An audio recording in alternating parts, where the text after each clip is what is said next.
Risto Kalčevski lidi në vitin 1933 në Prilep. Ai u diplomua në Akademinë e Arteve të Bukura në Ljubljan.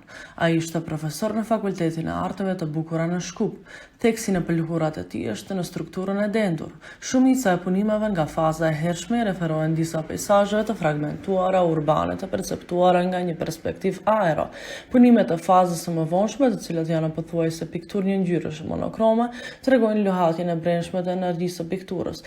Në vitin 1989 në Shkup.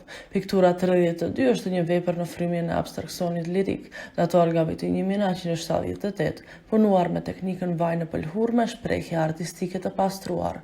Baza është e bardhë, përpunohet pa problem. Në pjesën e mesme të pëlhurës vendosen forma abstrakte të pikturës organike të ndërtuara me aplikim letre, me strukturë lineare, nianca të ndritshme përpunuara me pastel dhe relief tekstural.